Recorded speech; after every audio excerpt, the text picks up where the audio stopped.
quanto mais você se sente um perdedor, quanto mais você se sente injustiçado pela vida, mais você se torna um imã de injustiça.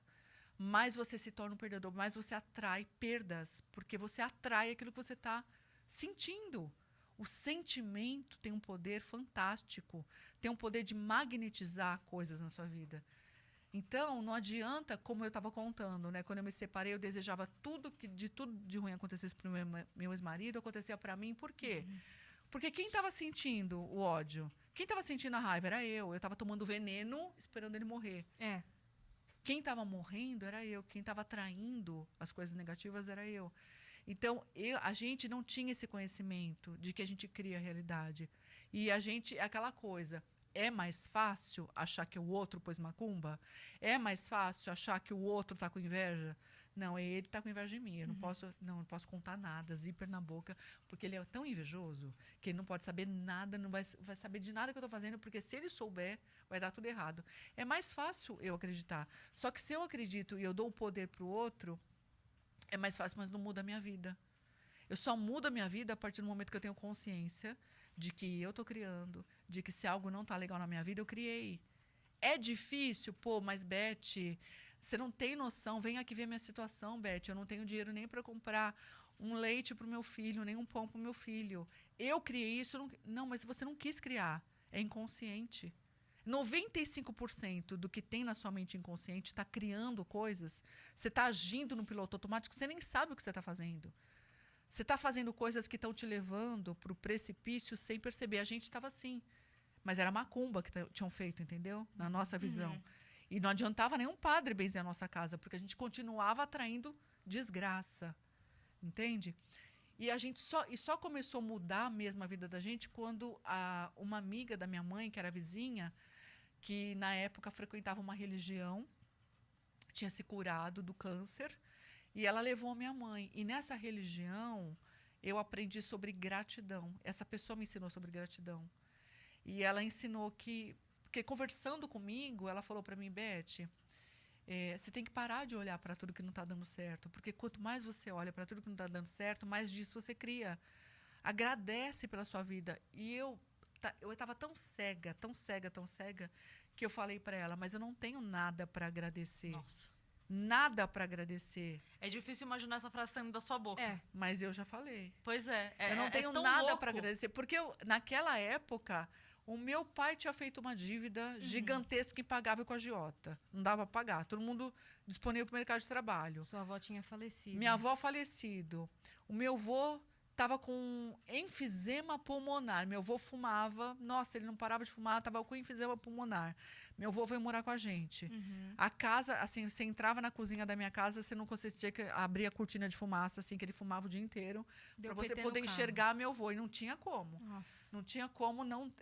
Ele tinha que deixar ele fumar, ele emendava um cigarro no outro. Então, ele tava se suicidando pouco a pouco. Era muita coisa ruim acontecendo com a gente. E aí eu falei, eu não tenho nada para agradecer. Nada.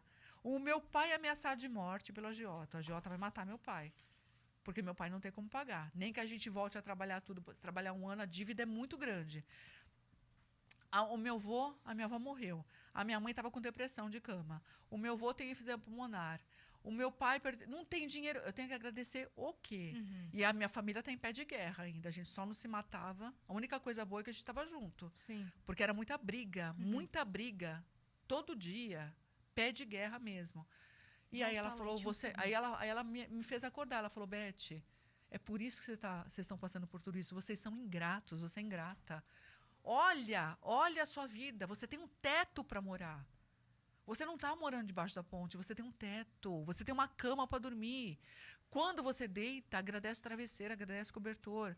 Agradece que você tem uma família, você tem um pai, você tem uma mãe, você está viva. Você já agradeceu porque você está viva? Eu falei assim, olha só, eu cheguei a pensar, não, eu preferia estar morta. Aliás, eu peço para Deus me levar, porque eu não vejo a hora de dar área desse planeta, porque eu não quero mais viver essa vida, eu não quero. Essa vida está muito pesada para mim, porque estava pesada. Mas aquilo, as palavras dela ficaram... Porque foi um choque ouvir isso. Porque eu queria ouvir essa coitadinha mesmo. Eu tenho dó de você mesmo. Porque não adianta passar a mão na cabeça de quem está sofrendo, assim. Você tem que mostrar para a pessoa como essa pessoa fez, mostrar o caminho. Sim. E esse agradecer as coisas simples é um exercício que até para começar é muito difícil. Para a pessoa que não tem o hábito da gratidão, ela começar Muito a enxergar... É muito difícil. Eu mesma, Cris, não enxergava. Eu fazia da boca para fora. Eu comecei a fazer porque eu falei, puxa, se... Não é por acaso que ela falou isso para mim, eu vou pelo menos experimentar. Porque pelo menos eu sempre fui essa pessoa, eu sempre fui buscadora. Eu falei, tá, eu vou experimentar. Então eu acordava, aí eu agradecia que o sol tá lá, agradeço o sol. Mas era tudo da boca para fora. Ah, agradeço porque a cama, agradeço o travesseiro, agradeço ter uma coberta. Aí o interessante é que eu comecei a perceber as coisas que eu não percebia. Aí, antes eu reclamava... Nossa, eu falo tanto isso nos stories, Beth. Eu falo, faça. Só começa. Começa a fazer. Eu falo assim, ó, escolhe 3 coisas. Isso. Acorde e agradece 3 coisas que você pensar. No começo é difícil achar as 3 coisas. É muito difícil. E daí eu só falo assim, tenta no dia seguinte acrescentar uma. Isso. Agradece aquelas 3 e mais uma que você conseguir. Vai aumentando uma por dia. Quando você vê, você já tá olhando tudo. Você agradece até por se atrasar. Quando você percebe, não é? Quando você faz isso, você muda o seu olhar. Essa semana, da vida. a minha mãe e minha irmã estavam saindo pra resolver um negócio. E aí a minha irmã foi ligar o carro de manhã, tava faltando aquele combustível da frente, sabe? Que a gente esquece de botar, né? Aí ela, aí teve que sair e tal, não sei o que, enfim, se atrasaram. Resolveram desmarcar o compromisso, marcar pra outro dia. Aí eu liguei pra minha mãe e falei, caramba, vocês foram fazer, a gente se atrasou. Daí ela falou, mas vai saber do que Deus tava livrando a gente. Então, graças a Deus... Exatamente. Falei, cara, é isso, sabe? Quando você entende, até pelo que dá errado, você agradece. Fala assim, obrigado de que eu me atrasei, obrigado.